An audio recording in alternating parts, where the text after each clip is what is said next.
Donc, le thème de ce matin, c'est marcher en nouveauté de vie. Amen. C'est-à-dire, marcher selon la nouvelle vie.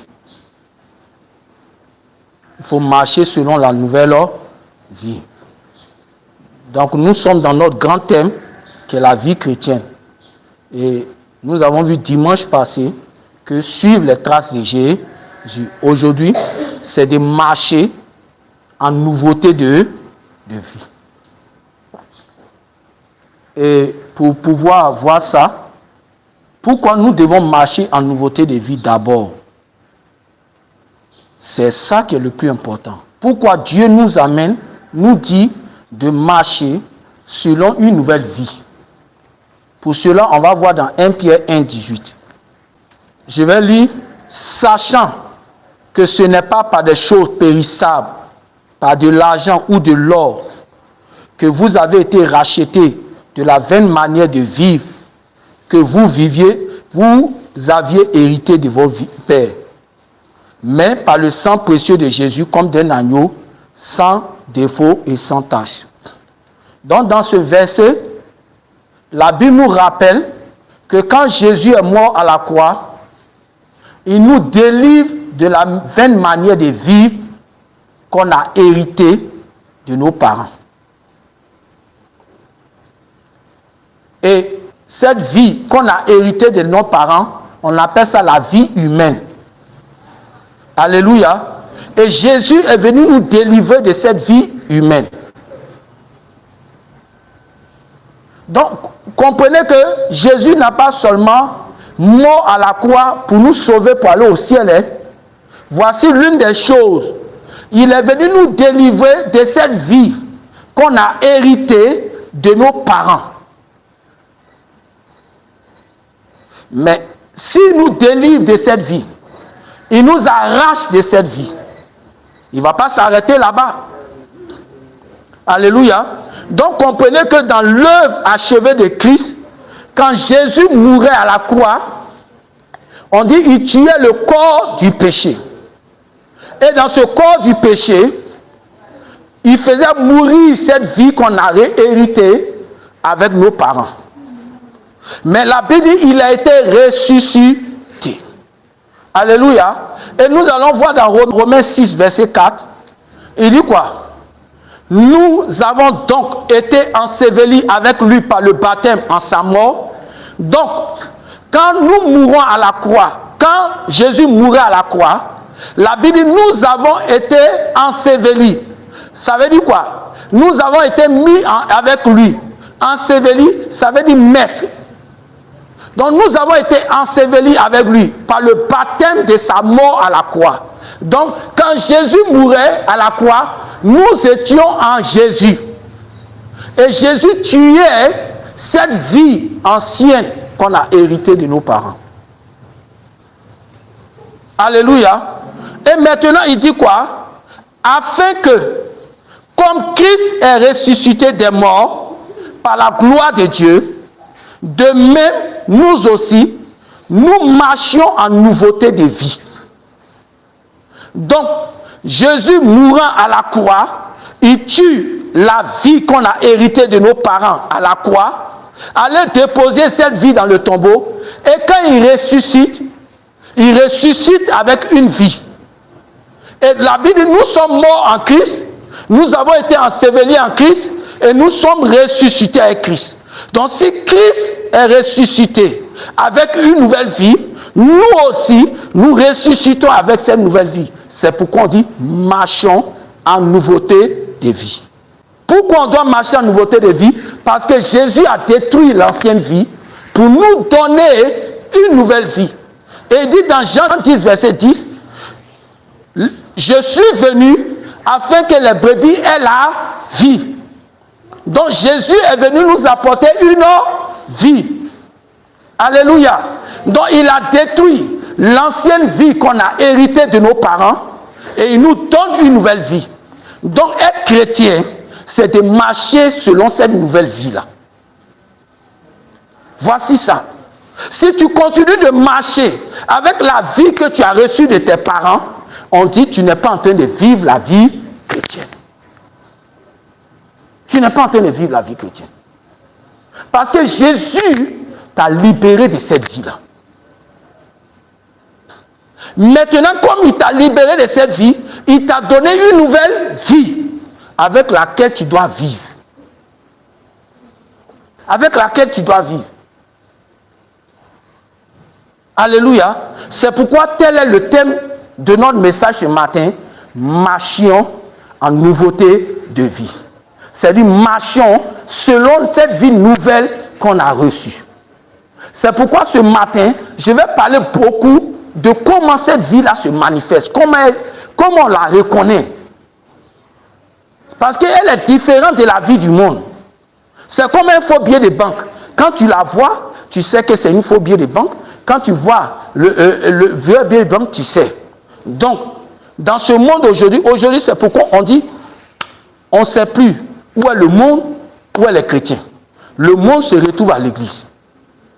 Parce qu'aujourd'hui, les chrétiens qui devaient manifester cette vie qu'ils ont reçue en Dieu, on ne la voit pas. On ne voit pas ça. On ne voit pas. Marchons en nouveauté de vie.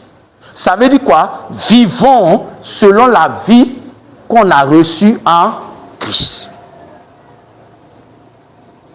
Tu avais reçu la vie de tes parents quand tu es né physiquement.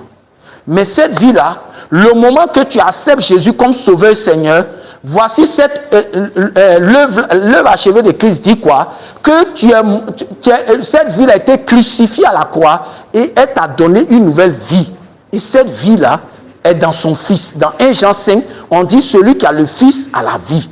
Donc quelle est la vie là? La vie de Dieu, la vie divine. Alléluia, alléluia, alléluia.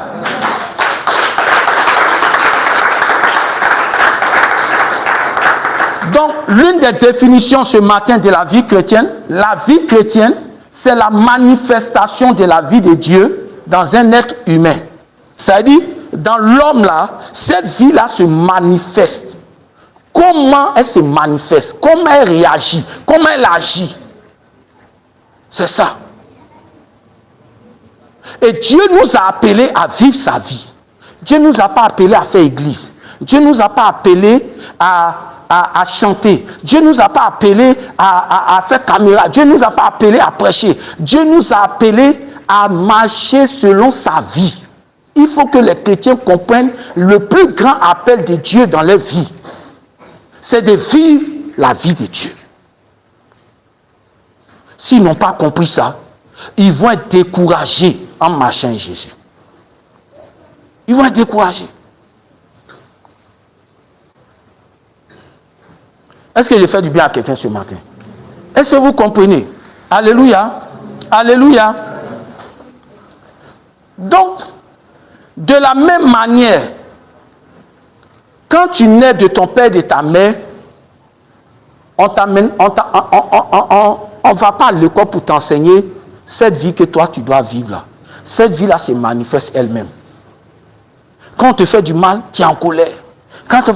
Donc il y a les réactions de cette vie là. Et vous allez constater que chaque ethnie même a une réaction.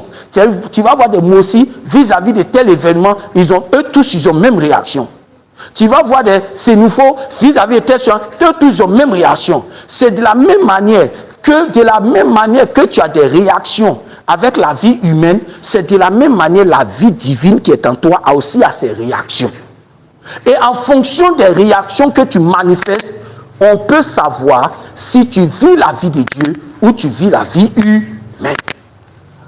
Parce que la vie de Dieu est dessinée dans la Bible. Elle a été manifestée par le Fils Jésus.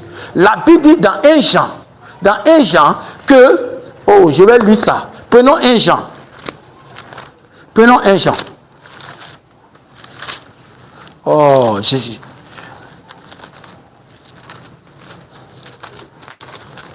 Prenons 1 Jean 1. 1 Jean 1, verset 4. Ce qui était dès le commencement, ce que nous avons entendu et ce que nous avons vu de nos yeux, ce que nous avons contemplé et que nos mains ont touché, concernant la parole de vie. Car la vie a été manifestée. C'est-à-dire, Jésus est la manifestation de la vie de Dieu. Car la vie a été manifestée et nous l'avons vue. Et nous lui rendons témoignage. Et nous vous annonçons la vie éternelle qui était auprès de Dieu et qui nous a été manifestée. Donc Jésus est la vie manifeste de Dieu. Donc Jésus est la vie manifeste de Dieu. Est-ce que vous comprenez? Donc, pour connaître cette vie-là, il faut regarder Jésus.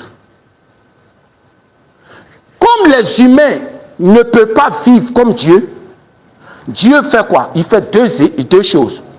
Il amène Jésus pour montrer comment lui, Dieu, il vit. Et puis en même temps, il rend capable les humains là de pouvoir vivre comme lui. En tuant la vie humaine et leur donnant la vie de Dieu. Alléluia. Voilà les deux choses que Jésus est venu faire. Il est venu montrer comment Dieu vit. Et maintenant, rendre capable les humains à pouvoir le vivre. Et la Bible dit que cette vie-là a été manifestée. Jésus, il dit, nous l'avons touché, nous l'avons vu. Jésus est la manifestation de la vie de Dieu. C'est-à-dire, si tu veux voir comment Dieu est, comment Dieu agit, comment Dieu fait les choses, c'est Jésus. C'est pourquoi il faut connaître Jésus. Si tu veux connaître la vie de Dieu, il faut connaître Jésus. Si tu ne connais pas Jésus, tu ne peux pas connaître la vie de Dieu. Tu ne peux pas connaître la vie de Dieu. Alléluia. Alléluia. Aujourd'hui, nous avons beaucoup de chrétiens qui ne vivent pas la vie de Dieu. Alléluia. Les gens, ils ont rempli les bâtiments d'église. Mais en un mot, ils ne sont pas des chrétiens. Ils ne sont pas des chrétiens. Tu vas regarder 10 ans après, aucune transformation, aucune manifestation de cette vie-là. Mais ils disent qu'ils sont chrétiens. Et un chrétien, ce n'est pas prier. Les musulmans prient. Un chrétien, ce n'est pas jeûner. Les musulmans jeûnent. Un chrétien, ce n'est pas avoir un livre saint. Les musulmans ont ça. Mais la différence entre le chrétien et le musulman, c'est la vie. Les musulmans n'ont pas la vie de Dieu. Donc, si toi, tu dois dire aux musulmans que tu es différent d'eux, où est la vie que tu manifestes? Où est la vie là? C'est ça la différence. Ce n'est pas d'aller dans un lieu dimanche. Les musulmans vont à la mosquée vendredi. Toi, tu vas dimanche à l'église. Vous êtes même chose si tu restes dans cette vie. Mais la différence, c'est la vie que Dieu t'a offert. Donc, si vous restez au niveau des pratiques religieuses, vous êtes au même titre que les musulmans. Donc, la différence entre le christianisme, et l'islam et les autres religions, c'est au niveau de quelque chose qu'on appelle la vie. La différence entre c'est ça qui fait la différence. Sinon, eux tous, ils ont les mêmes pratiques. Toutes les religions ont les mêmes pratiques. Pratiquer les règles, pratiquer des règles religieuses. Au pays, il y a des règles religieuses. Tout le monde a ça. Toutes les religions ont ça. Mais la différence, c'est au niveau de la vie. Donc, si nous voulons être supérieurs à eux, ils n'ont pas ce que nous, on a. Et c'est ça que nous devons manifester. Et si nous, on ne manifeste pas ça, on est au même niveau que eux.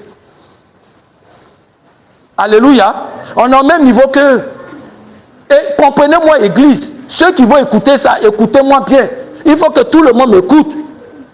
Jésus n'a pas créé une religion. Jésus est venu apporter une vie.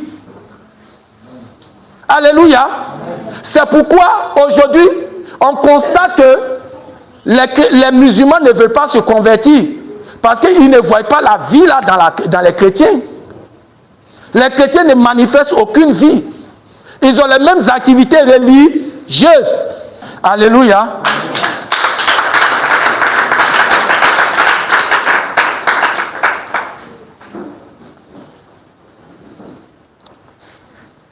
On parle d'une vie marcher en nouveauté de vie. On parle d'une vie. Le christianisme, c'est une vie.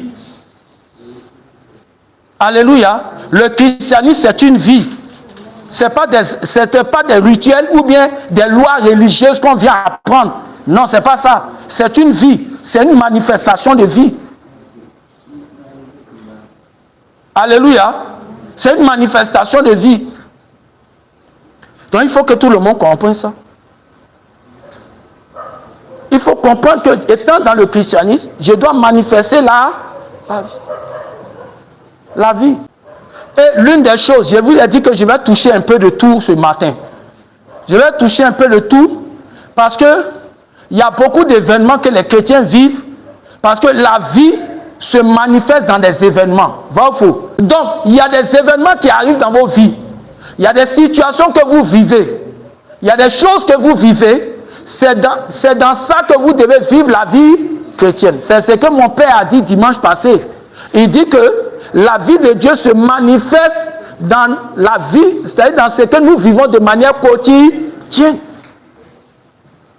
C'est dans ça que mon père a dit ça le dimanche passé. Bon, vous croyez que le fait que vous venez à l'église, vous êtes des chrétiens? Non, hein?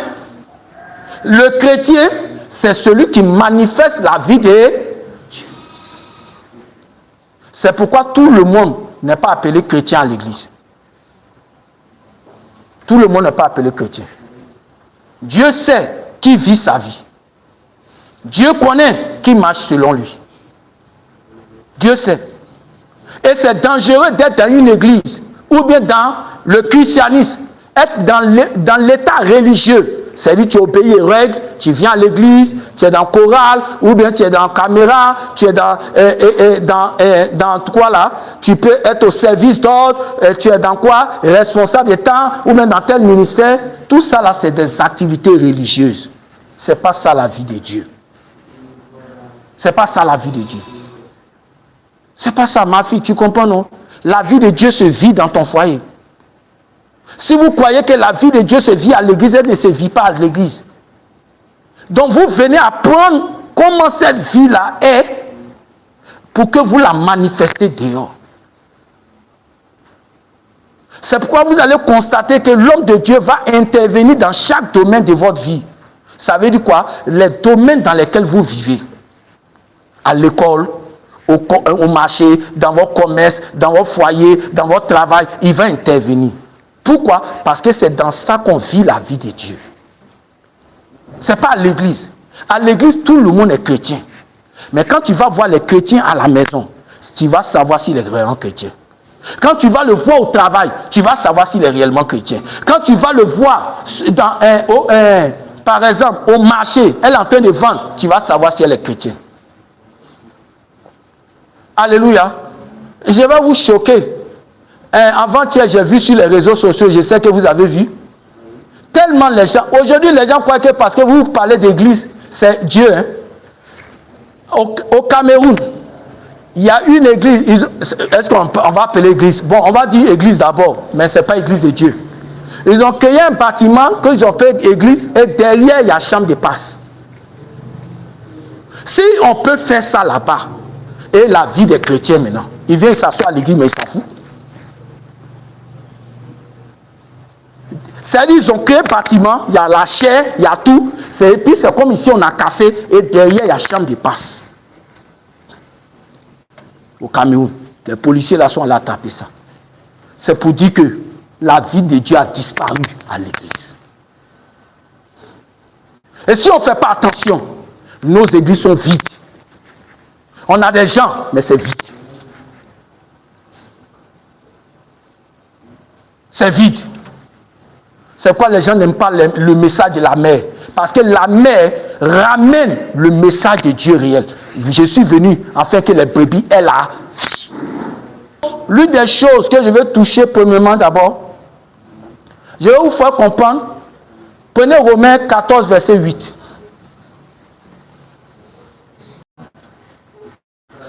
Car si vivons, nous vivons pour le Seigneur. Et si nous mourons, nous mourons pour le Seigneur. Soit donc que nous vivons, soit que nous mourons, nous sommes au Seigneur. Ça veut dire quoi? D'abord, il faut comprendre que la vie que je vis sur la terre, là, je vis pour le Seigneur. Si je ne comprends pas ça, je ne sais même pas qu'est-ce que je suis en train de faire à l'église. Il dit, si nous mourons pour le Seigneur. Et si nous vivons pour le Seigneur. Ça veut dire quoi, au fait? Je vais prendre des versets pour expliquer tranquillement ça. Mais tu dois comprendre que si tu vis sur la terre, tu vis pour le Seigneur. Si tu meurs pour le... Ça veut dire quoi? Prends 1 Corinthiens 10, verset 31. Soit donc que vous mangez, soit que vous buvez, soit que vous fassiez quelque chose, faites tout pour la gloire de Dieu. C'est ça le verset là veut dire. Si tu manges, si tu bois, tout ce que tu fais, bon maintenant on va voir ce que tu fais. Si tu te maries, si tu travailles, si tu vas à l'école, si tu fais du commerce, ce que tu fais, fais tout pour la gloire de Dieu. C'est ça, si nous vivons pour le Seigneur, et si nous mourons pour le Seigneur. Donc ta manière de manger même, si tu manges pour aller te tuer, si nourriture que toi-même tu vas manger, tu vas te tuer, il ne faut pas manger. Parce que tu dois faire pour la gloire du Seigneur, tu dois être en vie pour Dieu. Il dit, si tu vis, tu dois vivre pour Dieu. Tu dois rester en vie pour Dieu. Il dit, tout ce que vous faites, faites-le pour la gloire de Dieu. Donc, tout ce que vous faites dans votre vie, tout.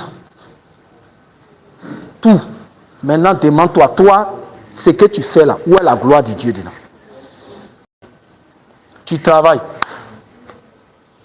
Tu travailles pour la gloire de qui? La gloire des hommes ou bien pour Dieu? Tu vends pour la gloire de qui? Ça, il faut comprendre ça. La vie chrétienne est ça. Si nous vivons pour le Seigneur. Et si nous mourons pour le Seigneur. Soit nous mangeons, soit nous buvons, soit tout ce que nous faisons, nous devons le faire pour la gloire du Seigneur. Tous les vêtements que tu portes, tu dois le porter pour la gloire du Seigneur. En cela que, en tant que chrétien maintenant, tu ne dois pas dire que je suis libre de faire ce que je veux. Quelqu'un qui dit ça là, il ne comprend pas la vie qu'il a reçue. Tu ne vis pas pour toi, pour dire que tu vas faire ce que tu veux. Alléluia. Si vous voyez quelqu'un dire ça, il n'est plus dans l'état de vivre la vie chrétienne. Pourquoi? Parce que Romains 14 dit quoi? Si nous vivons pour qui? Donc, est-ce qu'un chrétien peut dire je fais ce que je veux? Il ne peut pas dire ça. Il ne peut pas dire ça. Si nous vivons pour eux. Donc si je vais à l'école pour le Seigneur, c'est pourquoi tu ne dois pas échouer à l'école. Toi, tu fais comment pour aller échouer PPC? C'est quel Dieu qui t'amène à aller échouer? Écoute-moi, si tu crois que tu vis pour quelqu'un sur la terre, pour un homme, tu vas être déçu de cette vie-là. Parce que les hommes vont te trahir. Ça, je vous dis la vérité. Si tu vis pour... Non, je vais à l'école à cause de mon papa, de ma maman, tu vas comprendre la vie là.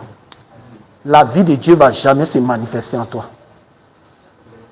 La vie de Dieu est vie pour le Seigneur. Elle vit pour le Seigneur. Soit nous vivons pour le Seigneur. Soit nous mourons pour le Seigneur. Ça veut dire quoi? Pour le Seigneur. Il dit tout doit se faire pour la gloire de Dieu. Par exemple, tu travailles dans une entreprise. Et les gens volent là-bas. Toi aussi, tu voles. C'est quel travail qui fait la gloire de Dieu là-bas? Un chrétien volait. Chrétien voleur. Donc tu ne travailles pas pour le Seigneur. C'est ça que vous devez comprendre. Que votre travail même est un ministère avec Dieu. Un ministère avec Dieu. Parce que les chrétiens n'ont pas compris. Eux, dans leur tête, je viens à l'église seulement, j'ai pris, mais le reste là, Dieu n'a rien à voir dedans. C'est faux. Soit nous vivons pour qui? Pour le Seigneur. Si nous mourrons pour le Seigneur. Donc, toute notre vie, ça, on doit le faire pour le Seigneur. Même manger pour la gloire du Seigneur. C'est pourquoi tu ne dois pas fumer. C'est là-bas maintenant vient le verset. Non, qu'est-ce qui est écrit? Est-ce qu'on doit fumer, on doit boire? Mais quand tu fumes, tu es en train de te détruire. Est-ce que Dieu veut que tu te détruises? Non. Donc, tu dois arrêter la cigarette. C'est vrai que ce n'est pas écrit blanc sur noir. Parce qu'il y a des chrétiens qui disent, mais où c'est écrit? Mais il faut avoir l'intelligence. Dieu, est-ce que si Dieu veut écrire tous les interdits sur la terre là, est-ce que la Bible, on peut transporter ça? Mais donc Dieu met des versets où dedans, tu dois avoir l'intelligence de tout. Tu dois avoir l'intelligence de tout. Non, où on dit qu'il sait boire. Il faut boire. Quand tu dis bois là, après les gens qui boivent là, ils ont quoi? Sirop de quoi? Foi. Et le Seigneur dit, celui qui détruit ce corps, je le détruirai. Où c'est écrit, il ne faut pas boire. Il faut arrêter ça. Il faut arrêter de raisonner la parole. C'est parce que tu ne connais pas la vie de Dieu que tu raisonnes. Si nous vivons pour le Seigneur. On n'est pas libre de s'habiller comme on veut. Il n'y a pas de problème. Tu ne t'habilles pas pour quelqu'un, tu t'habilles pour le Seigneur. Tu t'habilles pour le Seigneur. Si tu n'as pas compris cette vie chrétienne-là, tu vas te plaindre des hommes. Tu vas te plaindre des hommes. Tu travailles pour le Seigneur. Tu vas à l'école pour le Seigneur. Tu dois mourir pour le Seigneur. Tu dois mourir pour le Seigneur. Voilà. Alléluia. Alléluia. Alléluia.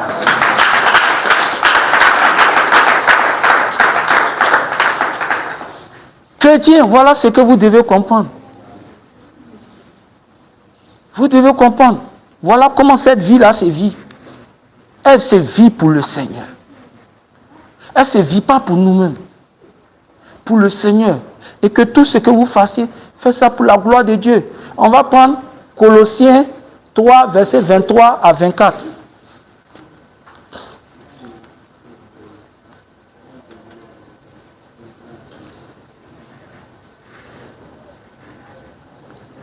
Colossiens 3, verset 23. Mon fils, tu comprends ça, non? Ici, nous, on enseigne. Hein? Ici, c'est l'université de la parole. Ici, si tu n'es pas trop fort, là, tu ne peux pas. Colossiens 3, verset 23. Il dit quoi? Tout ce que vous faites, faites-le de bon cœur, comme pour le Seigneur et non pour les hommes. Tout ce que vous faites. Tu fais quoi? Tu fais un commerce? Fais-le pour le Seigneur. Tu fais quelle activité? Tu vas à l'école? Fais-le pour le Seigneur. Toi, tu es élève, tu triches. Est-ce que Dieu t'a dit de tricher? Est-ce que c'est quel élève qui fait? Ça, c'est quel élève tricheur qui est pour le Seigneur? Tu es élève, tu n'étudies pas. Tu dois étudier pour le Seigneur.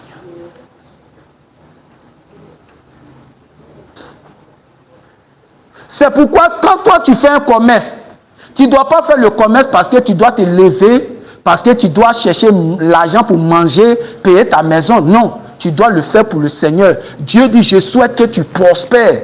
Et il t'a donné comme travail l'élément pour prospérer. Donc tu dois te lever très tôt, travailler pour le Seigneur pour prospérer dans ton commerce. Mais si toi tu es là, ton commerce c'est de manger et puis payer ta maison, tu as échoué. Tu as échoué, tu ne vis pas pour le Seigneur. Tu ne vis pas pour le Seigneur. Toute personne qui fait ça, il ne vit pas pour le Seigneur. Parce que Dieu veut que tu prospères. Tu prospères. Si nous vivons pour le Seigneur. Il dit, tout ce que vous faites, faites-le pour le Seigneur. Donc, si tu dois te déplacer, c'est pour le Seigneur.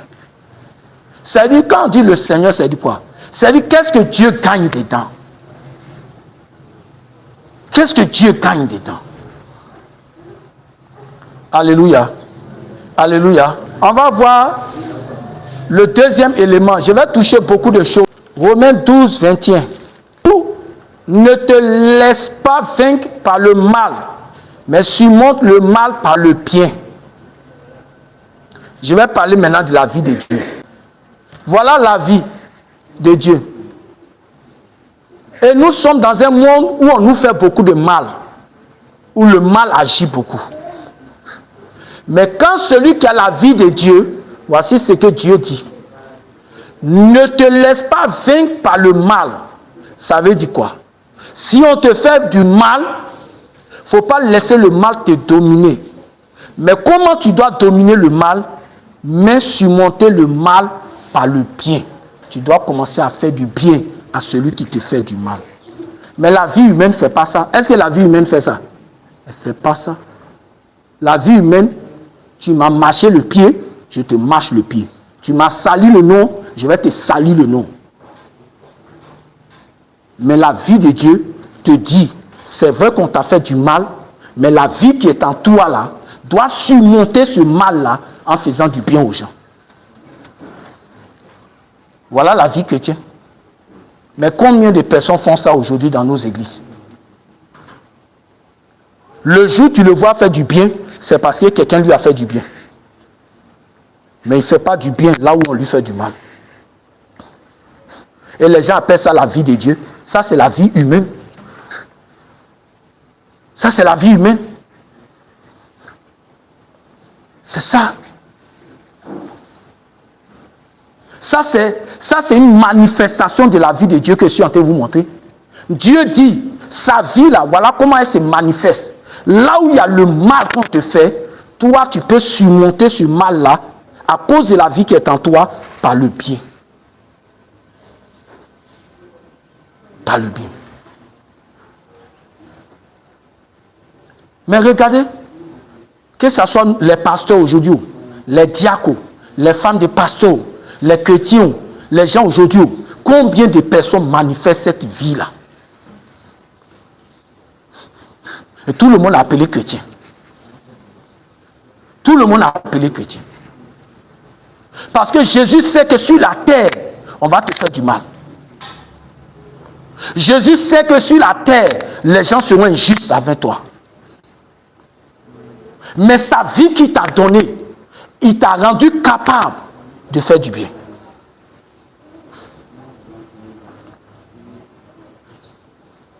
Alléluia. Alléluia. C'est pourquoi, regardez, quand nous on voit quelqu'un vivre la vie de Dieu, c'est ça que nous on regarde.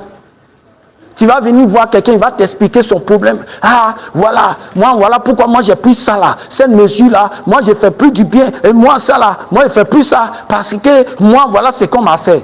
Non, tu n'es pas en train de vivre la vie de Dieu. Tu as gardé toujours la vie de tes parents. Regardez, la vie de Dieu est une vie supérieure. C'est-à-dire, elle vit ce qu'un homme ne peut pas vivre. Elle te permet de vivre ce qu'un homme ne peut pas vivre. C'est ça la vie de Dieu. Alléluia. Alléluia. C'est ça la vie de Dieu.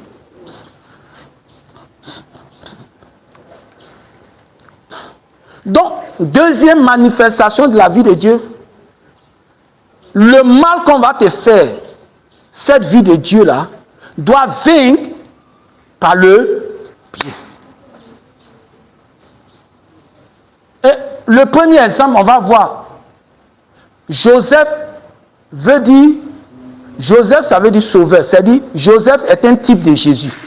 C'est-à-dire quand tu regardes Jésus et Joseph, c'est-à-dire qu'on dit type, c'est-à-dire c'est une image de Jésus dans l'Ancien Testament. C'est ça on dit type. C'est-à-dire dans la Bible, il y a ce qu'on appelle des types de Jésus, qui sont l'Ancien Testament. Parce que Jésus n'était pas encore venu. Donc quand on les regarde vivre, on voit la manifestation de Jésus.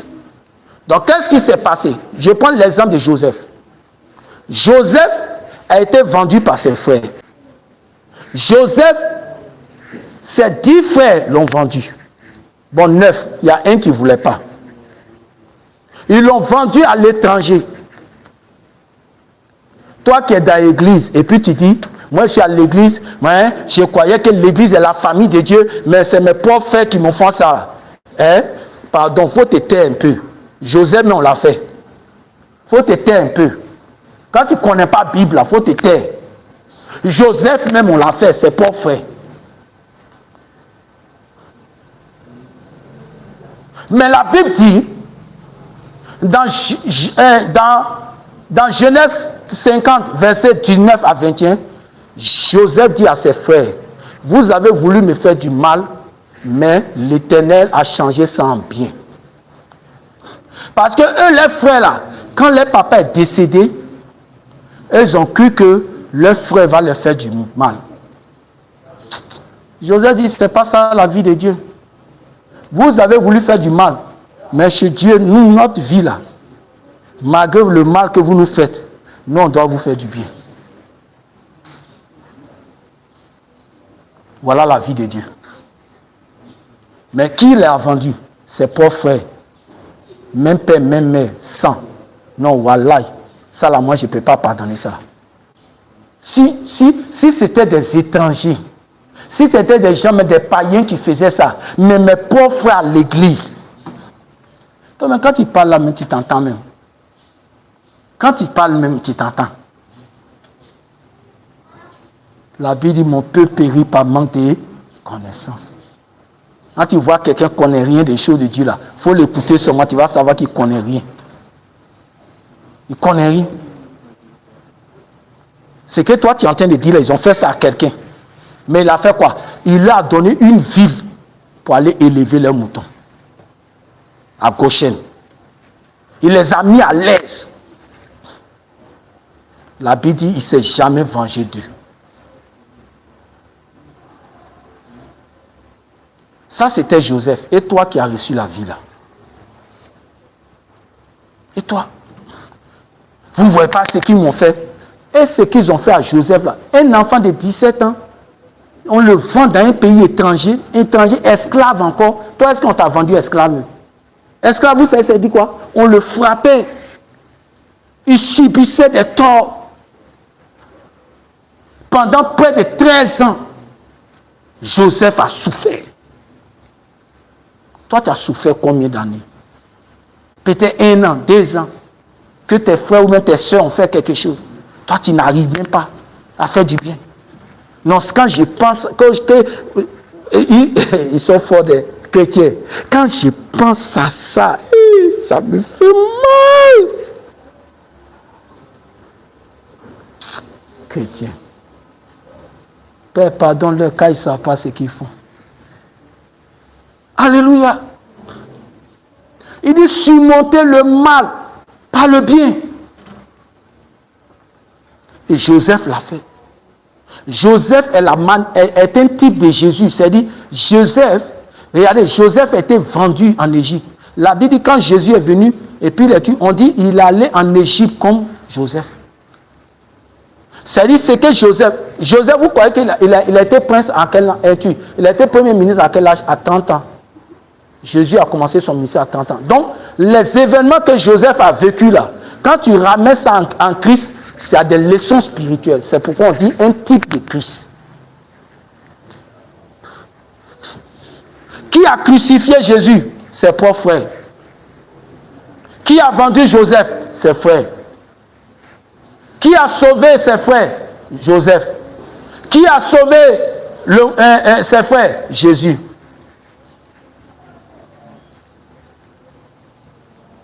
Quand il crucifiait Jésus, c'était le mal qu'on lui faisait. Mais Jésus était à la croix, il dit, Père, pardonne-leur car ils ne savent pas ce qu'ils font.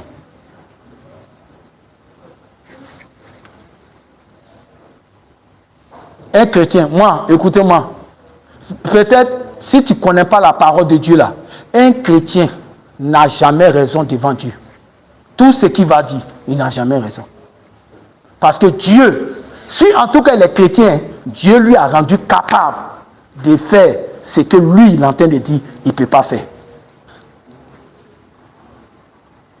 Donc, si vous voulez vous amuser à être chrétien, c'est-à-dire le point comme genre une vie humaine, c'est que vous avez raté ça. Non, ce qu'ils ont fait là, c'est pas bon, hein. Et ça fait mal, hein. Si c'est moi-même là, peut-être, mais j'allais prendre un fusil même pour les tuer. Mais heureusement, même, c'est pas toi-même.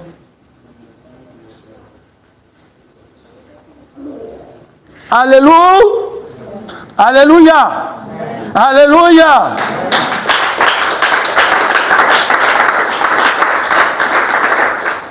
Il faut arrêter ça. Vivez la vie de Dieu. La vie de Dieu est en vous. Mais laissez-la, comme on a vu dimanche passé. Si vous ne mourrez pas, si vous n'abandonnez pas votre volonté, elle ne peut pas se manifester. C'est une vie que Dieu a mis en vous. Vous n'êtes pas, vous êtes différent du monde. La Bible dit, vous êtes la lumière du monde. Vous êtes le sel de la terre. Il faut qu'on voie cette vie-là. Et c'est face à des événements qu'on voit cette vie-là réellement. Jésus n'a pas dit que les gens ne vont pas te faire du mal. Jésus même dit que c'est les gens de ta maison qui vont te faire du mal. Les gens de ta maison qui vont te faire du mal. Ce n'est pas écrit dans la Bible. Il dit, vous aurez pour ennemis gens de votre maison. Mais voilà comment vous devez vous comporter. Et là, vous parlez parce qu'il faut parler. Mais quand on vous entend parler, mais vous n'êtes pas chrétien. Vous n'êtes pas chrétien. Si vous voulez vivre, c'est que vous vivez dans le monde. Venir vivre à Dieu, ce n'est pas la peine de venir à Dieu. Chercher à marcher à Dieu, va ou faux. Il faut qu'on arrête ça. Soit on est chrétien, soit on n'est pas chrétien. Non, on m'a fait ça, on m'a dit ça, on m'a dit ça. C'est quoi ça? C'est quelle vie? C'est quelle vie quand même? Soit, faut être sérieux à toi-même. Soit tu es chrétien, soit tu n'es pas chrétien. Il faut être sérieux à toi-même. Il faut être sérieux à toi-même. Soit tu es enfant de Dieu, soit tu n'es pas un enfant de Dieu.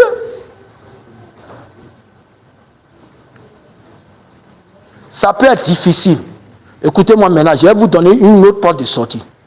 Un vrai enfant de Dieu, ça peut être difficile pour toi. Si on te fait du mal, tu peux dire, ah, pasteur, papa, je vais vous voir. Il y a tel mal qu'on m'a fait, c'est difficile. Ça, on te comprend. On va te donner des remords pour pouvoir faire. Mais t'assois du matin au soir, te plaindre, ça, c'est pas un chrétien. Parce qu'on n'a pas dit, tout le monde est capable de le faire. Tout le monde est capable, mais tout le monde n'a pas la mesure capable en ce moment de le faire. Donc, si tu as des faiblesses, ça c'est possible. Mais ce que la Bible dit, c'est que tu dois surmonter le mal par le bien. Maintenant, si tu n'arrives pas, ça, on ne peut pas te condamner. Ça, l'Église peut t'aider pour y arriver. Pour y arriver. Ça, c'est le rôle de l'Église. C'est le rôle de l'Église de t'aider à y arriver. Mais l'Église ne va pas nier le message de Dieu. Elle ne va pas nier. C'est toi qui dois surmonter. Maintenant, il peut arriver que tu es faible. Il peut arriver que ta marche chrétienne est faible. Elle ne peut pas arriver à surmonter. On va t'aider à faire ça. Ça, c'est honnête maintenant en tant que chrétien. Mais s'asseoir là, et puis c'est là tu prends tout le temps, se plaindre, bavader. On dirait comme si tu as raison. Selon la Bible, tu n'as pas raison. Tu dois surmonter le mal par le bien. Alléluia. Alléluia. Non, j'étais oncle là. Moi là, ça là, je ne mets pas pied chez lui. Lui là, quand j'étais dans les difficultés là, non. Moi, mon enfant, on a souffert. Lui là, et toi, tu es chrétien dans ça là? Toi, tu es chrétien dans ça là? Demande à ton frère, tu es chrétien dans ça là? Si Jésus vient te trouver dans ça là, toi, tu es sûr que toi, tu le ressens? Toi, tu le ressens? Jésus dit, quand vous allez vous aimer les uns les autres, alors les gens diront que vous êtes vraiment mes disciples.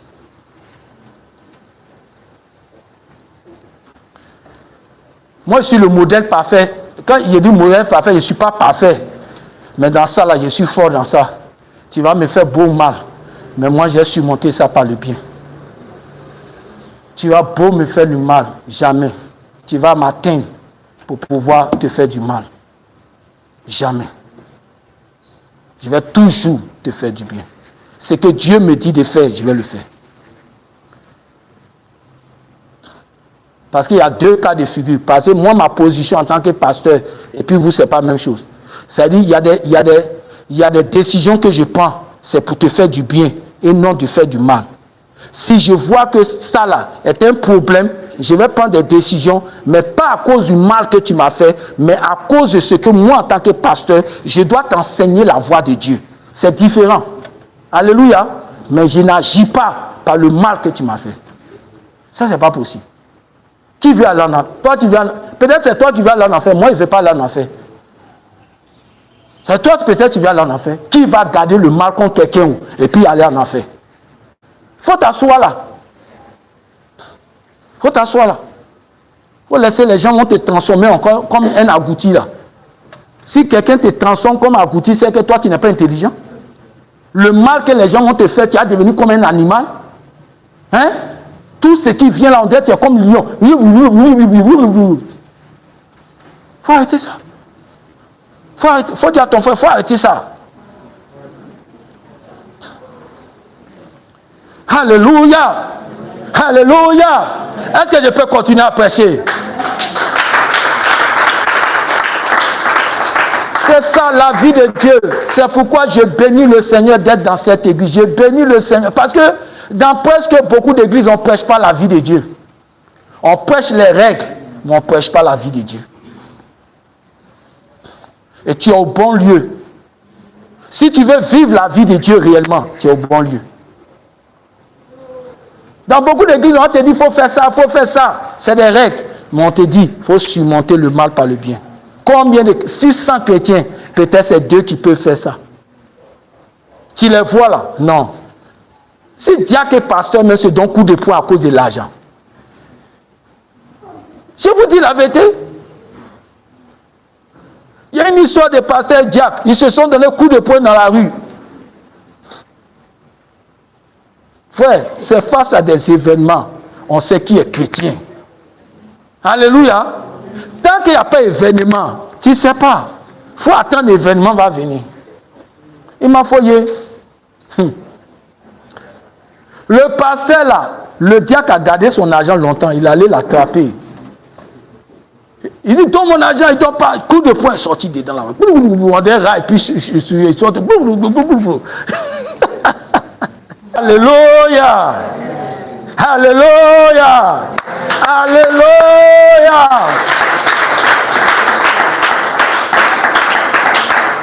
La vie de Dieu. Deuxième élément, c'est David. Vous allez lire ça à la maison, 1 Samuel 1, verset 1 à 22. Premier là, Joseph, c'était Genèse 50, verset 19 à 21. Genèse 50, verset 19 à 21. Mais David, c'est 1 Samuel 1, verset 1 à 22. Je vais lire l'histoire là, parce que il me semble que les gens ne lisent pas la Bible. Aujourd'hui, que ce soit les pasteurs, que ce soit des chrétiens, ils ne lisent pas la Bible. Donc, je vais prendre le temps de lire cette histoire-là. 1 Samuel 1, verset 1 à 21. Non, c'est 1 Samuel ou même 2 Samuel. C'est 2 Samuel.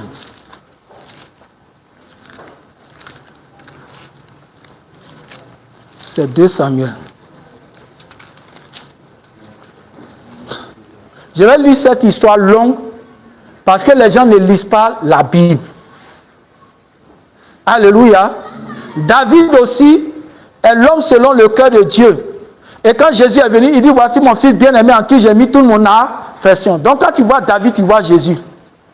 Donc on va voir une partie de David qui montre la vie de Jésus. Dans 1 Samuel et dans 2 Samuel 1, verset 1, après la mort de Saül, David, qui avait battu les Amalicites, était depuis 2 jours revenu de Siloc. Le troisième jour, un homme arriva du camp du Saül, les vêtements déchirés et la tête couverte de terre. Lorsqu'il fut en présence de David, il se jeta par terre et se prosterna. David lui dit, « D'où viens-tu » Il lui répondit, « Je me suis sauvé du camp de David. » David lui dit, du camp d'Israël, David lui dit, « Que s'est-il passé » Dis-moi donc, il répondit, « Le peuple s'est enfui du champ de bataille et un grand nombre d'hommes sont tombés et ont péri. Saül même et Jonathan, son fils, sont morts. » David dit au jeune homme qui lui apportait ces nouvelles, « Comment sais-tu que Saül et Jonathan, son fils, sont morts ?» Et le jeune homme qui lui apportait ces nouvelles répondit, « Je me suis trouvé sur la montagne de Giba. » Dans cette histoire-là, je vais te dire, il faut faire attention à ta langue. Après, tu vas voir. Et il a commencé, David a dit, comment toi tu sais qu'ils ont tué Jonathan et Saül? Il va commencer à expliquer l'histoire. Et il y a des gens courageux. C'est les gens, ils aiment parler, mais tu ne sais pas que ta parole va te tuer un jour. Donc, il dit, et voici Saül s'appuyant sur sa lance. Et voici les chars et les cavaleries étaient prêts de l'atteindre. S'étant retourné, il m'aperçut et m'appela. Je lui dis, je dis, me voici. Il me dit, qui es-tu? Je lui répondis, je suis Amalécite. Il dit, approche donc et donne-moi la mort, car je suis près de vertige. Quoique encore plein de vie, je m'approchais de lui et je lui donnais la mort, sachant bien qu'il ne survivait pas à sa défaite. J'ai enlevé le diadème qui était sur sa tête et le bracelet qu'il avait au bras, et je les apportais ici à mon Seigneur. David saisit ses vêtements et les déchira, et tous les hommes qui étaient auprès de lui firent de même. Il fut dans le deuil, pleurait et jeûnait jusqu'au soir à cause de Saül et Jonathan, son fils, du peuple de l'Éternel et de la maison d'Israël, parce qu'il était tombé par l'épée. David dit au jeune homme qui lui avait apporté ces nouvelles, « D'où es-tu » Il répondit, « Je suis le fils d'un étranger, d'un Amalécite. » David lui dit, « Comment n'as-tu pas craint de porter la main sur loin de l'Éternel et de lui donner la mort ?»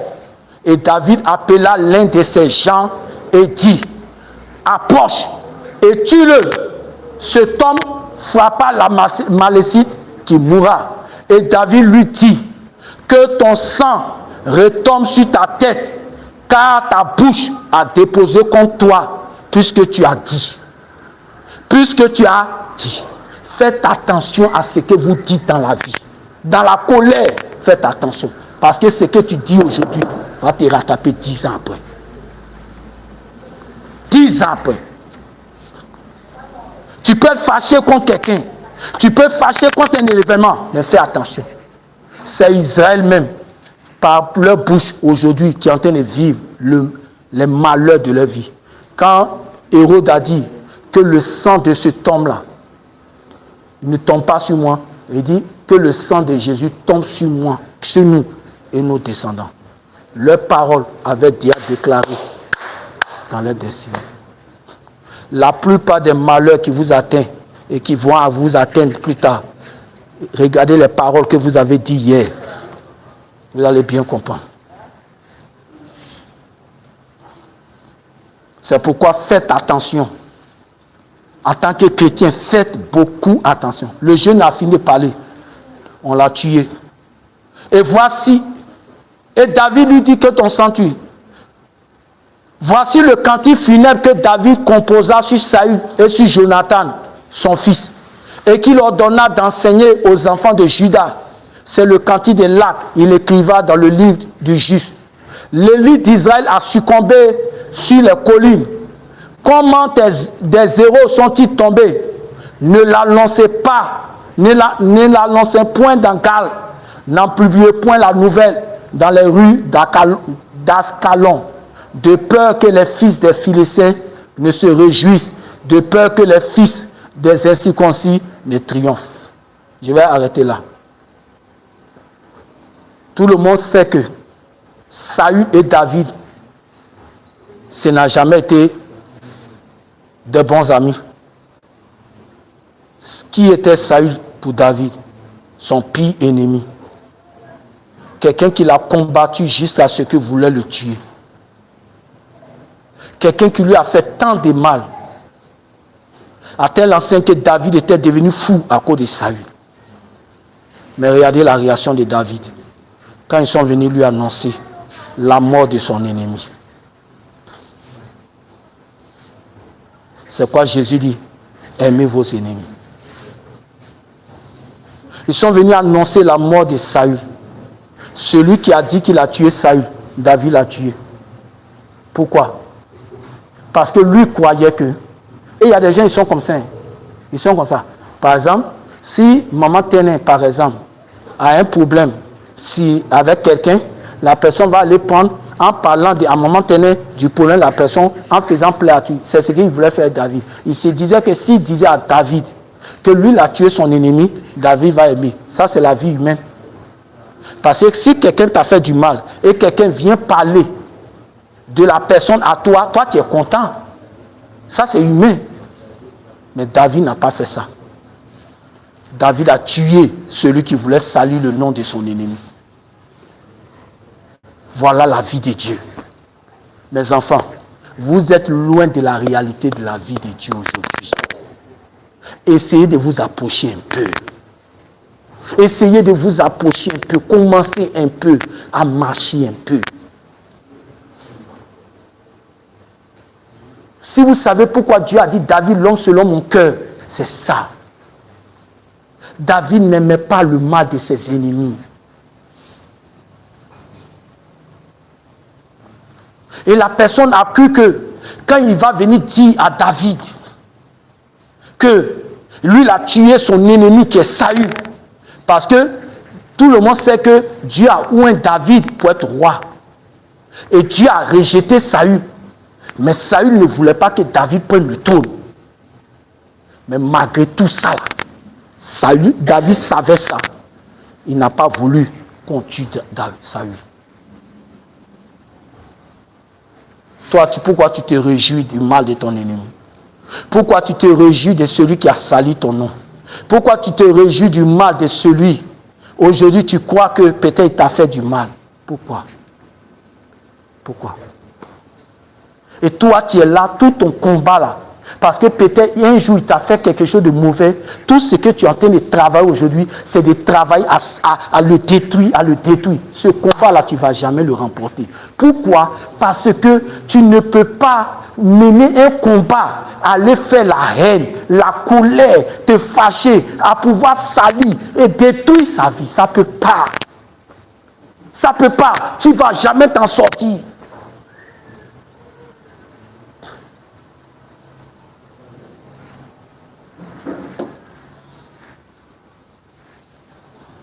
David. Et puis il dit, n'annoncez pas. Pourquoi vous savez pourquoi il n'annonçait pas? Parce que Saül était une autorité. C'est vrai que Dieu a choisi David, mais Saül était toujours le roi. Donc malgré tout, David connaissait la parole de Dieu. Dans la parole de Dieu, quel que soit Alpha, on ne touche pas à l'autorité. Même s'il est en train de faire quelque chose qui n'est pas bon, on ne parle pas mal de lui, on ne le touche pas. Parce que tu ne vas jamais t'en sortir vivant dans ça. Quand il dit vivant, ce n'est pas dit mourir, mais les malheurs vont t'atteindre. Tu ne peux pas t'en sortir. Pourquoi? Parce qu'il est une autorité. Il est une autorité. C'est parce que peut-être tu crois que ça n'a pas commencé, mais si tu t'amuses, tu ne sais pas où ça va t'atteindre. Et David connaissait ça. Il dit ne touchez pas. Et David avait combien de possibilités de toucher Saül? Des fois, Saül dormait. Il dit, Saül, j'avais la possibilité de te tuer, mais je ne vais jamais toucher loin de l'Éternel. C'est ça la vie de Dieu. Mais toi, tu prends ton cœur humain là. Toi, que ça soit autorité, que ça soit pas autorité, toi, tu t'en fous. Ce qui te fait mal là, c'est comme ça que tu vas réagir. Ça, tu n'es pas chrétien. Tu n'es pas chrétien. Tu n'es pas chrétien dans ça. Mais si tu t'amuses là, tu ne vois même pas les malheurs de ta vie, tu t'amuses là, tu vas voir. C'est parce que peut-être de manière extérieure, tu vas en train de montrer aux gens que ça va. Mais toi-même, tu sais dans ton âme que ça ne va pas. Pourquoi? Parce qu'il faut te dire, combien de fois tu touches à loin de l'Éternel?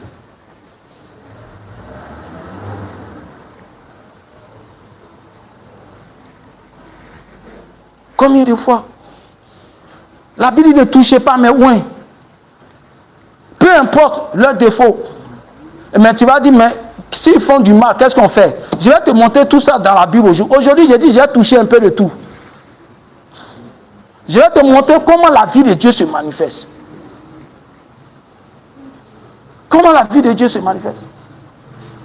Aujourd'hui, beaucoup de malheurs des chrétiens dans les églises, c'est lorsque ils ont touché à loin de l'Éternel. Par leur bouche, par leurs paroles, par leur acte, par leur comportement, sans s'en rendre compte. Sans s'en rendre compte. Parce qu'ils ne savent pas que la vie de Dieu ne touche pas à une autorité. La vie de Dieu, même peu importe, David, Saül, est-ce qu'il était, tout ce qu'il faisait n'était pas bon? Mais David dit, on ne touche pas à loin. Loin, c'est quoi? C'est celui qui est choisi pour un poste. Celui qui est choisi par un truc. C'est comme par exemple, si j'ai choisi une responsable tout à l'heure, elle est loin. Tu touches à elle, tu touches à Dieu. Mais vous ne savez pas tout ça là. C'est quoi Jésus dit? Toute personne qui se lève contre une autorité, c'est une malédiction, il met sur sa tête. C'est une malédiction. Sans s'en rendre compte. Mais les chrétiens aujourd'hui ne vivent pas la vie de Dieu. Tu vas les voir dans les maisons. Je parle pas, moi, je ne prêche pas à la main, c'est pourquoi c'est en direct. Tu vas les voir dans les églises. Aujourd'hui, si tu vois sur Internet comment ils s'adressent aux hommes de Dieu, c'est eux qui commentent la vie des hommes de Dieu. C'est eux qui commentent les choses des hommes de Dieu. Ils n'ont ni aucune crainte, mais regardez les malheurs qui frappent leur vie. Regardez les malheurs qui frappent leur vie. Et après, c'est pour aller mettre sur le diable. C'est pas pour le... La sécheresse partout, financièrement ça ne va pas. La maladie partout, la mort partout, les malheurs partout, les accidents partout. Pourquoi? L'enfant de Dieu ne doit pas vivre ce genre de choses. Mais pourquoi? Parce qu'il manifeste une vie qui n'est pas bonne dans la vie de Dieu. Et David a surmonté le mal par le bien. Il a créé un champ à l'honneur de son ennemi. Est-ce que toi tu peux faire ça? Est-ce que celui qui t'a fait du mal dans le quartier, toi tu es capable de prendre l'argent pour puis payer bâche pour qu'on fasse son funérail? Tu vas t'asseoir dans ta maison là-bas pour aller dire que c'est bien fait pour lui. Et ça, tu dis que tu es chrétien dans ça? Tu es chrétien dans ça? Tu n'es pas chrétien dans ça? Alléluia. Oh, David a fait quoi? A créé un chant cantique. Et puis il dit, n'annoncez pas aux gens. Pourquoi? Il dit, si tu annonces ça aux païens, hein, les gens vont se réjouir que le oint de l'Éternel est tombé. N'annoncez pas ça. Mais toi, tu ne sais même pas. Toi, tu prends parole. Même quand quelque chose te fait mal à l'église, tu vas aller dire à n'importe qui, même s'il est païen, il est chrétien, toi, si ça ne t'intéresse pas, c'est que si tu vas aller évacuer ton cœur. Mais ce que tu es en train de faire est dangereux. C'est fini, tu as fini d'évacuer ton cœur. Mais c'est l'image de Dieu que tu viens de ternir aux yeux des hommes, sans t'en rendre compte. Toi, tu crois que tu as fait une personne, mais c'est à Dieu que tu as mis dehors comme ça. Sans t'en rendre compte. Connaissons Dieu, mes enfants. Alléluia. Alléluia. Alléluia.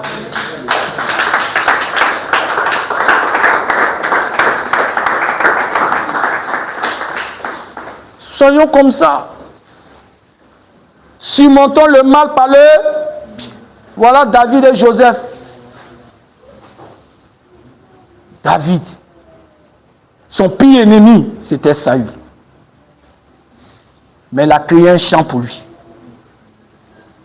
Toi-même, parce que quelqu'un t'a fait du mal, moi je ne peux plus le saluer, je ne peux plus faire quelque chose pour lui, je ne peux plus faire ça, je ne peux plus faire... Donc toi, autant qu'il faisait du bien pour toi, c'est là que ton amour se manifestait. Toi, tu n'es pas chrétien. Tu n'es pas chrétien. Tu n'es pas chrétien. Tu dois démontrer que même dans le mauvais de quelqu'un, tu as la vie de Dieu. Et la vie de Dieu doit manifester le bien.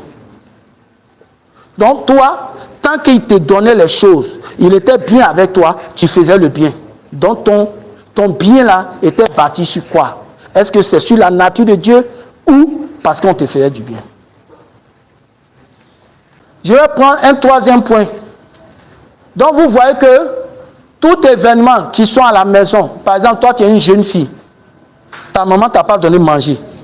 Et puis toi, parce qu'elle ne t'a pas donné manger, tu ne l'as pas assiette. Toi tu n'es pas chrétien? Toi tu n'es pas chrétien? Donc parce que ta maman te prive de manger, toi tu ne l'as pas assiette, toi tu n'es pas chrétien. Parce que la Bible dit de surmonter le mal par le... Ce que tu dis là, c'est un mal. Peut-être on t'a privé de nourriture, c'est mal. Mais quel est le bien que tu peux faire à ta maman? C'est de laver les assiettes. Tu vas les voir. Ah, moi, il ne l'a pas assiette. Hein. Moi, donc, depuis le matin, je n'ai pas mangé à quoi ou quoi. Il ne l'a pas assiette. Il ne faut pas laver assiette. Mais toi, tu crois que tu es chrétien dans ça.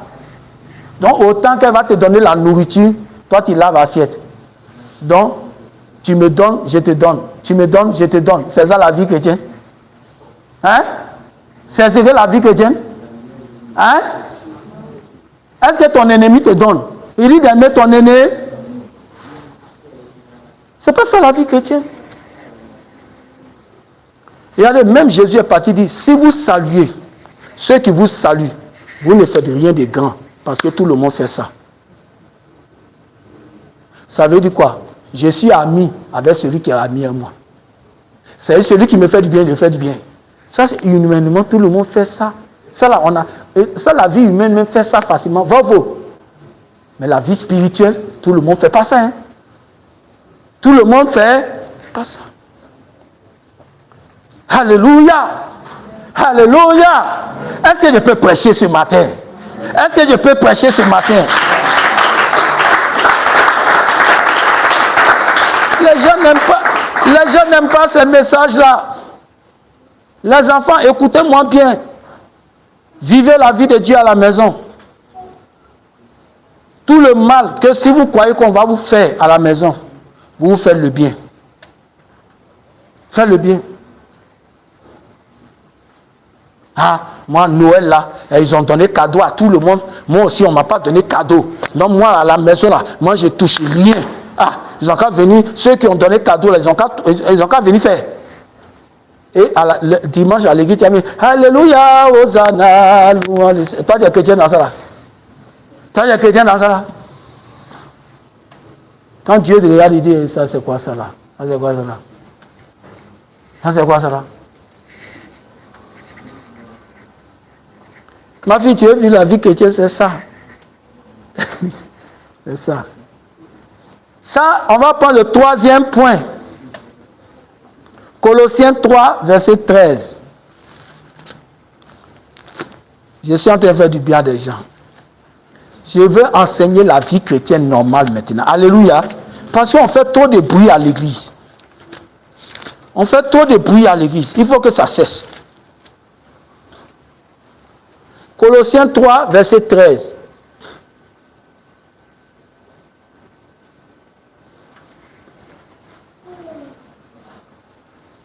Ma fille, tu comprends, non? Hein? Ça peut t'aider. Dans ton foyer, ça peut t'aider. Tu as compris, non? Colossiens 3, verset 13. Il dit quoi? Supportez-vous les uns les... Hein? Je réponds. Supportez-vous les uns les... Donc, ceux qui disent, hey, église, moi, je ne peux plus supporter quelqu'un.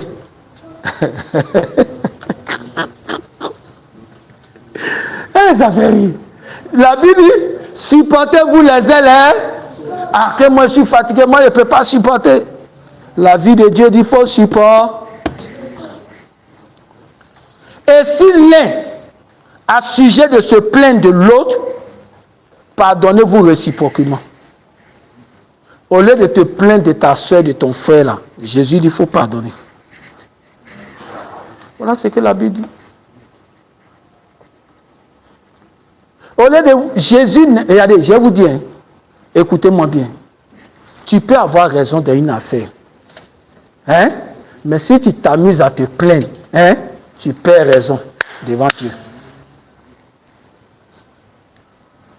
Dieu ne va jamais t'appuyer dans un caractère que tu manifestes qui n'est pas de lui. Tu me comprends, non? Tu me comprends, non? Tu peux avoir raison d'une affaire.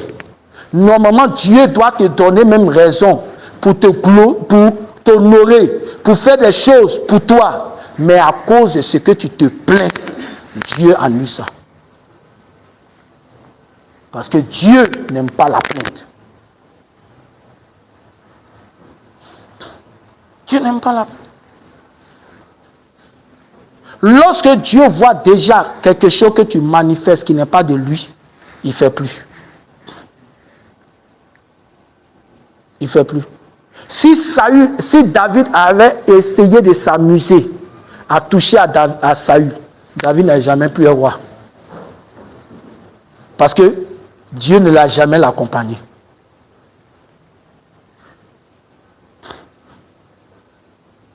Dieu ne l'a plus jamais accompagné. Supportez-vous les uns les. Non, ma soeur là, moi je l'ai trop supportée. C'est moi toujours, c'est moi toujours, c'est moi toujours. Je l'ai trop supporté, mais j'en ai marre maintenant. Chrétien ne parle pas comme ça. Dis à ton frère, chrétien ne parle pas comme ça.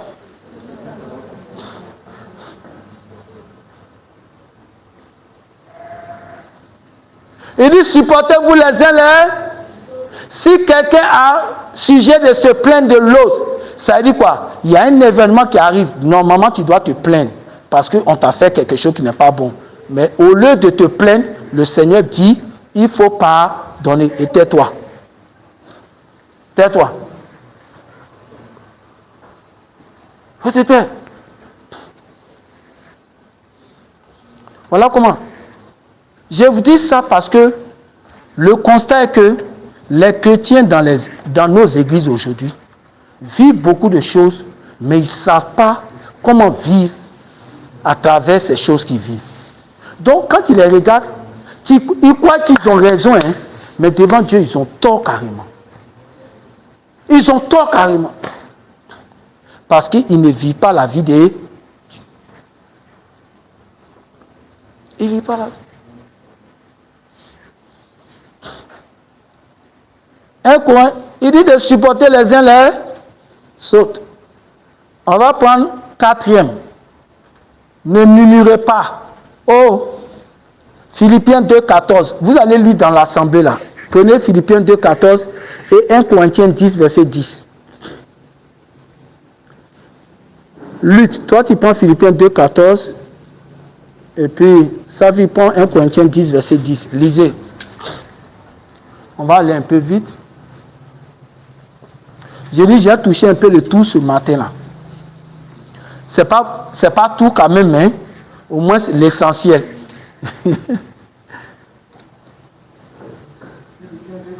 Hein? Faites tout sans murmure, Attends, reprends. Faites tout sans murmure, Hein? ni contestation. Hein? C'est fini. Il dit, faites toutes choses sans murmure, sans contestation. Regardez, beaucoup de chrétiens perdent leur bénédiction. Hein? Ils font beaucoup de choses, hein, mais ils murmurent en bas. Ils se plaignent en bas. Donc ils perdent bénédiction. Or Dieu dit, faites toutes choses sans murmure. Si vous mettez murmure dedans, c'est fini. C'est fini, vous avez perdu. Donc il y a des chrétiens, vous allez voir, hein, ils ont fait beaucoup de choses dans l'église, mais il n'y a pas de récompense. Il faut demander s'ils ne faisaient pas une murmure.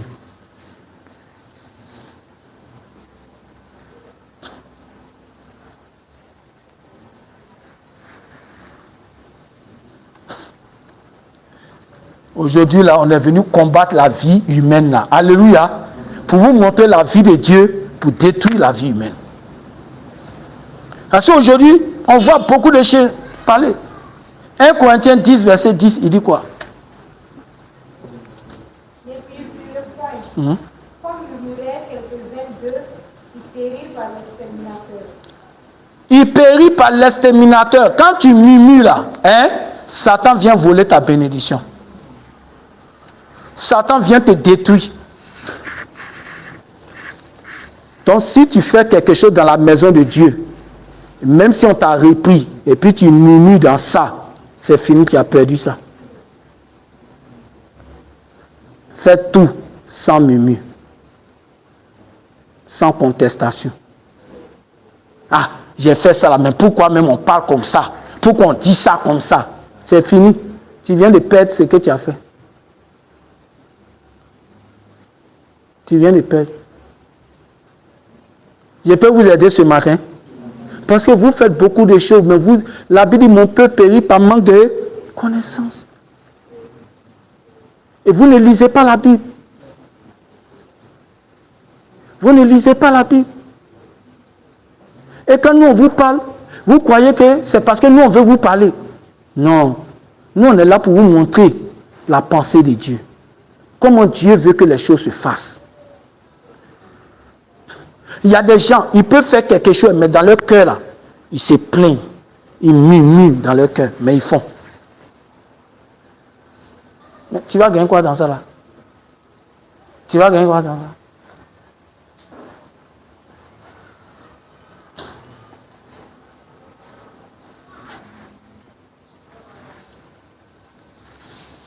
Fais toutes choses sans murmure ni hésitant. On va définir les murmures. Murmure, parler à voix basse ou exprimer un mécontentement, des plaintes, des grognements ou des contestations. Les enfants, c'est pas ça, non? Quand la maman t'envoie et puis tu ne peux pas parler. Et puis ça va.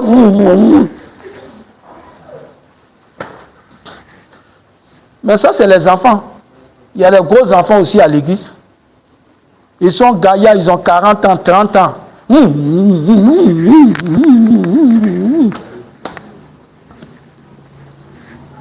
Toi, tu vas gagner quoi dans ça?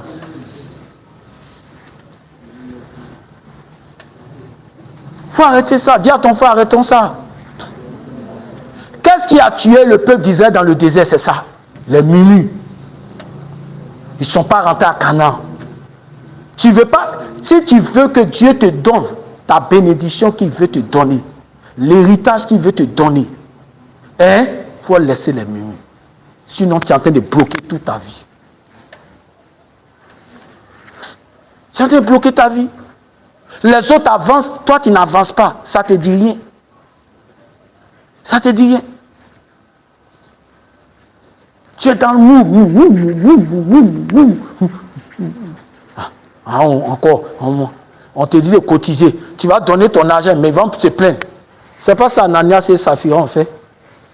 Ils se sont assis à la maison. Ah, le pasteur Pierre là, vraiment, hein? Est-ce que qui est bête même d'aller donner tout son argent?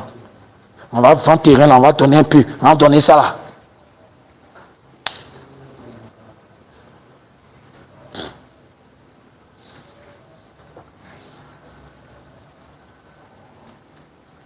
Quiconque murmure, c'est de la rébellion contre Dieu.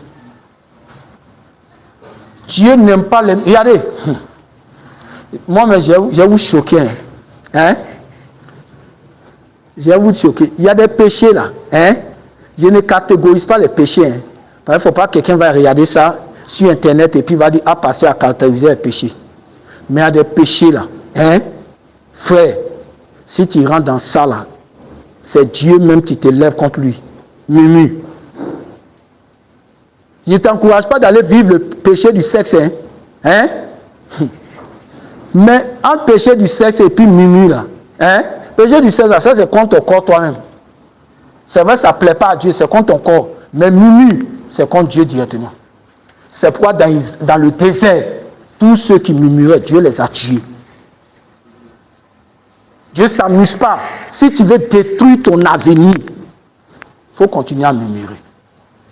faut continuer.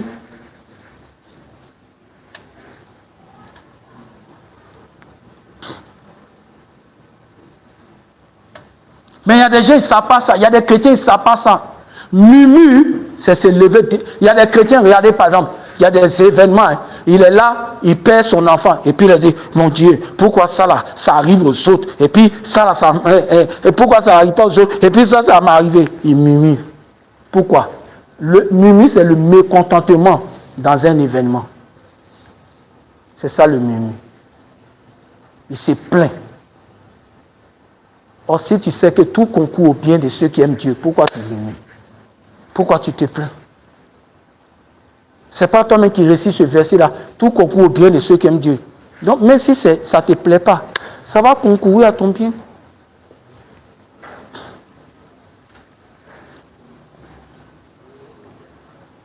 Regardez dans le désert, la plus grande forme de rébellion fut les murmures et les plaintes. Eux, ils n'ont jamais rentré à Canaan. Ils sont morts et tous. C'est pourquoi ce que Safi a dit, l'exterminateur les a tous tués.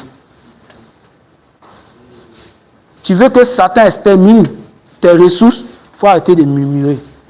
Satan n'attend qu'une occasion que tu lui donnes. Si tu murmures, Satan vient détruire.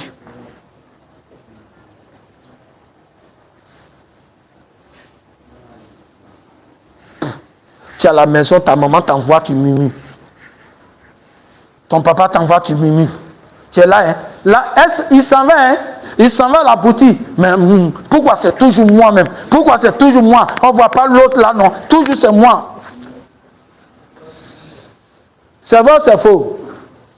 Hein, vous les enfants, c'est vrai ou c'est faux? Il faut arrêter ça. Ne murmurez pas. Ne faites pas cette vie. Jésus n'aime pas ça. Mais si parents même murmurent, l'enfant va faire quoi?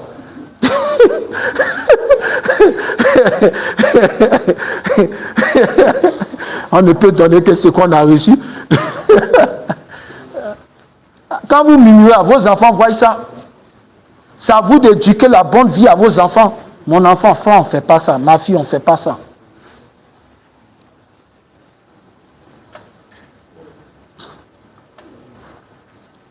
Murmure, c'est un comportement dangereux. Dis à ton frère, si avant on murmurait, arrêtons de murmurer.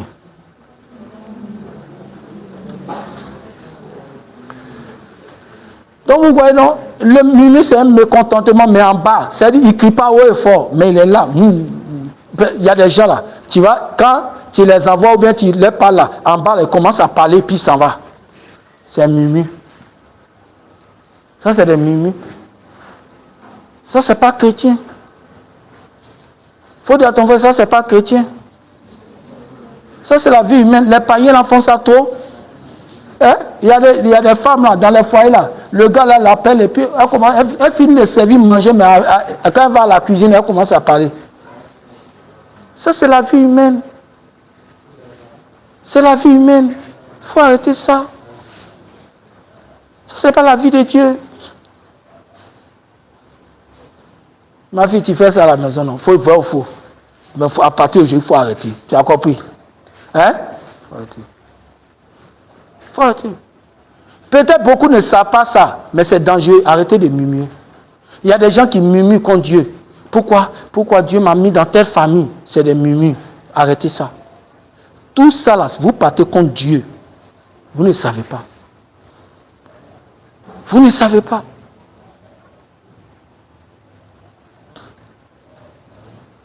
Arrêtez ça. Dis à ton frère, arrêtons ça. Ils ont dit quoi? Ils ont dit à Dieu quoi? C'est quelle nourriture ça? Ils ont commencé à murmurer. Pourquoi ils mangent toujours et caillent? Et ils mangent toujours cette même manger. Tu es là, tu es à la maison, vous mangez telle chose. Il faut dire, bénis le Seigneur, que tu manges au moins. Tu es toujours tôt. Que toujours tôt, tu murmures. Il faut t'asseoir là. Dis à ton frère, il faut arrêter ça. Toujours tôt. Oui, maman, ça m'a toujours tôt là.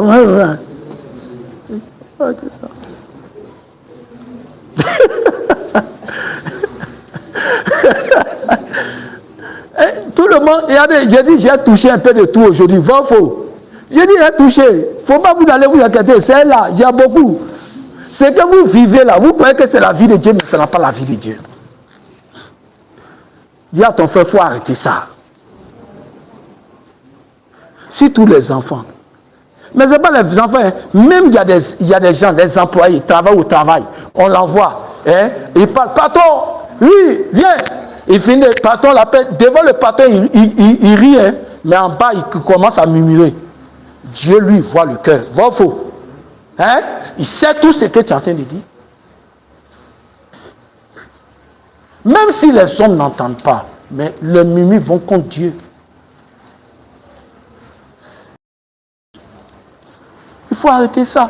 C'est quoi tu vas voir, il y a des gens qui travaillent dans une entreprise, ils n'avancent jamais. Parce que lui, il murmure seulement. Il murmure seulement. Il faut rendre grâce à Dieu en toutes choses. Il faut arrêter de murmurer. Il faut arrêter de te plaindre. Est-ce que je peux enseigner la vie chrétienne? Je vous dis, ce que les gens vivent là, ce n'est pas la vie chrétienne. Aujourd'hui, tellement que la vie chrétienne n'est pas prêchée, aujourd'hui, c'est comme si ce que les gens vivent là, c'est Dieu. Ça n'a rien à voir avec Dieu. Ça n'a rien à voir avec Dieu. C'est une force vie qui est en train de vivre au milieu de nous qui n'est pas Dieu. Si on prêchait beaucoup la vie de Dieu, je crois qu'on allait retrouver la vraie vie. Au travail, au service, partout, on murmure, on se plaint. On est enfant de qui?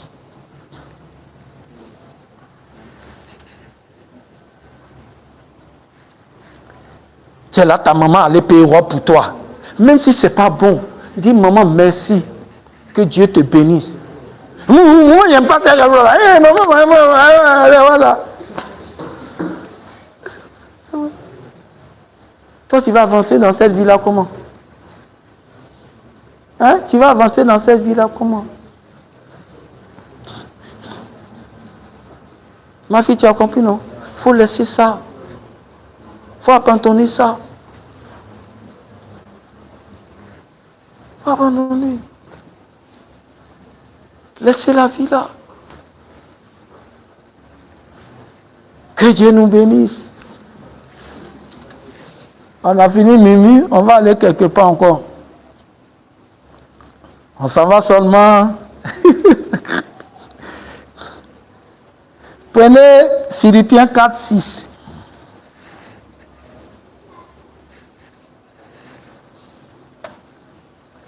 Maintenant, tu comprends? Mon fils, tu comprends? Ma fille, tu comprends, non? Colossiens et Philippiens 4, 2, tu comprends, non?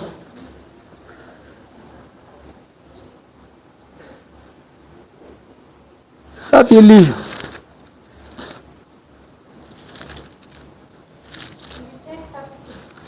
Ne vous inquiétez de rien, mais en toute chose, faites connaître vos besoins à Dieu par des prières et des supplications avec des actions de grâce. Un chrétien ne doit pas murmurer, se plaindre. La Bible dit ne vous inquiétez de rien. Il faut prier.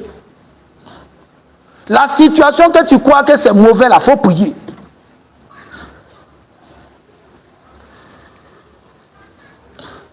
Il faut prier, arrête de te plaindre.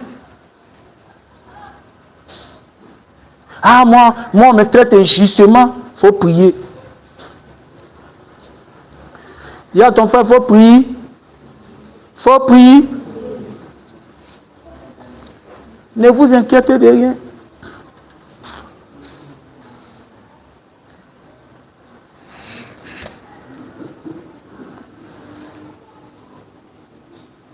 Mais là, je vais aller un peu en profondeur. Il y a des enfants. Bon, il faut que Dieu m'aide à mieux parler pour ne pas que quelqu'un va dire c'est de ma vie, on parle. Non, il faut que je parle bien. Il y a des gens au service ou soit à la maison, à l'église.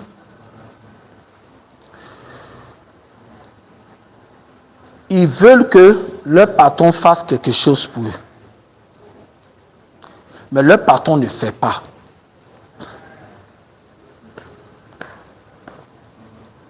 Leur patron ne fait pas. Quelle attitude adopter?